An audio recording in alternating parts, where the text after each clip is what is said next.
Hello, it's Charles with Uber Eats. Today is Tuesday, January 28th, 2025, and I am blessed that I got the wake-up call this morning and I got to see another day here in Oklahoma City, where it's going to be up to 61 degrees today and partly sunny skies. I was looking at the future forecast. I looked at all the days of this week going forward, and I saw Sunday it's going to get up to 67 degrees. That's the highest temperature in the 10-day forecast, and that's going to be a beautiful weekend. It's coming up here. Saturday was nice too. I can't remember what the high temperature was that day. I'm sure it was in the 60s, but it's going to be sunny both days this coming weekend. So we got a great weather weekend coming ahead of us here in Oklahoma City, and I'm looking forward to it. I didn't end up walking like I had predicted. I didn't walk any yesterday after work. It was too chilly out. But I did have a good day at work. They reassigned all of us to different sections, so I wasn't in 106 and 107. They had me floating on the second floor, taking care of the whole second floor of the buffer yesterday, and I like doing that. That's probably my favorite thing to do in the buffer, is float from one section to the other and helping people get caught up.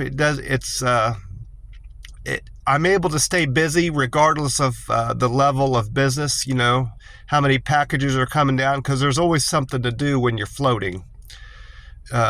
You're freed up, even if there aren't packages coming down, you're freed up to help restack people's boxes and stuff, and you can't generally do that.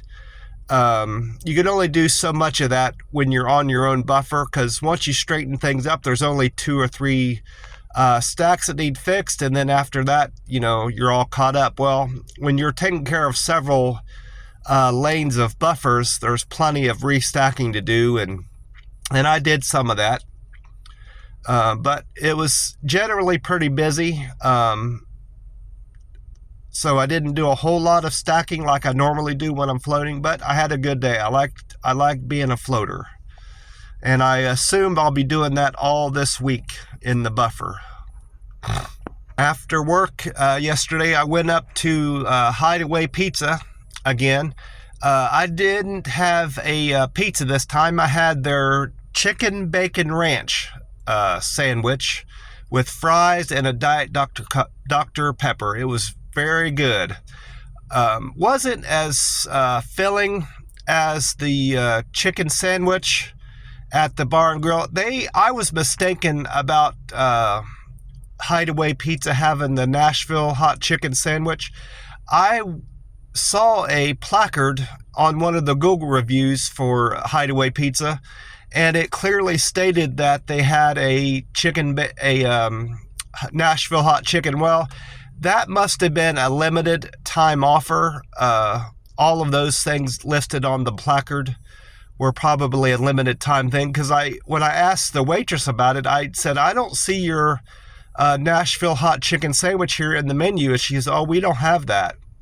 And I didn't press her. I didn't, go on to explain that I had seen it on a Google review. I just went on and ordered a different sandwich, and I'm glad I did, because it probably would have tasted much like the one that I got at the bar and grill, and I wanted to experience a different sandwich, so I got to do that. It was a good sandwich.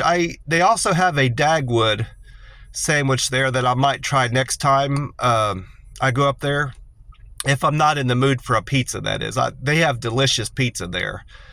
There's quite a few pizzas I want to try next time I go up there, especially if I get up there before 3.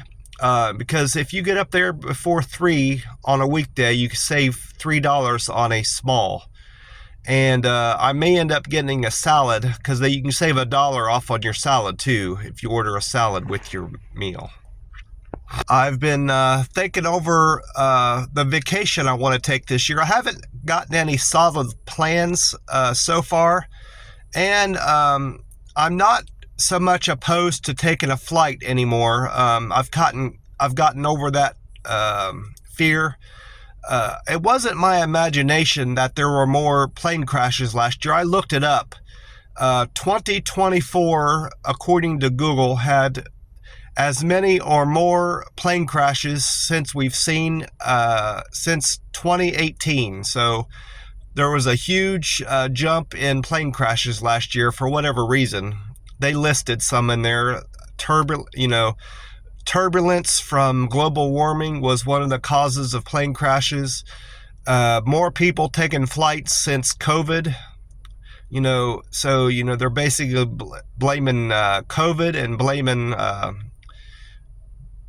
global warming for more plane crashes, which is something typical that, you got to blame something, I suppose. But if it's my time to go, it's my time to go. And if a plane trip is the best way to get my vacation done and go to where I want to go, I'm just going to take a plane.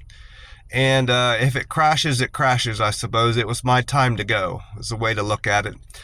I'm looking at that, and I'm also looking at the potential of renting a car instead. So just making my vacation kind of like a road trip deal. Because I want to see, more of the country, and that the best way to do that is to drive rather than fly. So I'm not entirely sure what my vacation is going to look like. I want to see Montana.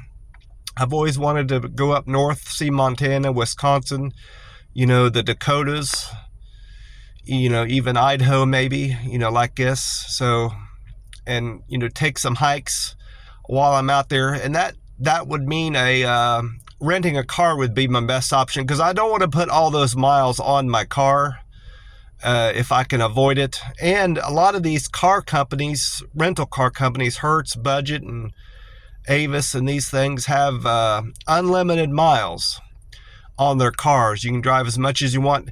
I looked it up on Google. Even some of these car places, you have to be careful. If they say they are unlimited miles, it might not be technically unlimited per day. You have to look at their fine print. They might limit you to 500 miles a day, but unlimited miles overall. So you got to be careful about how many miles you drive each day. I don't know. I'll end up just asking the car rental agent about that, if there's anything in the fine print about how many miles I can drive per day. And is it genuinely unlimited miles? And I'll ask about you get insurance on the car rental and all that stuff. Some car policies, personal car policies, cover your rental car too. I probably should call my car insurance about that, because I might be automatically covered for a rental car. I'm not sure how that works. I've only rented a car twice in my life, so it's not something I'm entirely familiar with. So there's a lot to look into before I take my vacation, and I've got time. I haven't even booked my vacation with my work yet. I need to make sure that the week I pick is open. If too many people are taking that week, they won't let you have it if they've already taken that week from you. So I need to make sure I pick a week that's open, and don't get that rejected from my work. I did end up going to the Greyhound station here, because taking a bus is another option. I wasn't all that impressed with the Greyhound bus station here in town. There was only one person running it, and she wasn't even out there to help anybody at the counter. She was in the back fooling around.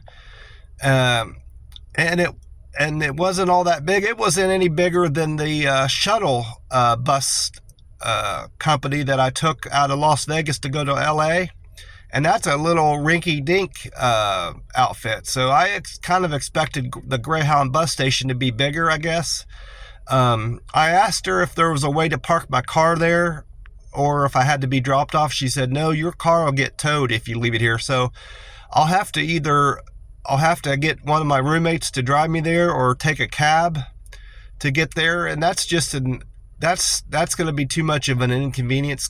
So right now, taking a bus probably isn't my best option to get to where I'm going for my vacation. So it's going to be either a rental car or a plane is what I'm looking at right now while I'm thinking of that. I don't want to forget about that. Well, I'm going to get off here. I want to wish you all a great day. I'm just up here at my work waiting for the doors to open. I've got about 40 minutes. God bless you all, and I hope you're having a great week. And I want to remind you to drink plenty of water. I'm going to get in about 60 ounces of water this morning between now and my first break. I will talk to you soon. Take care.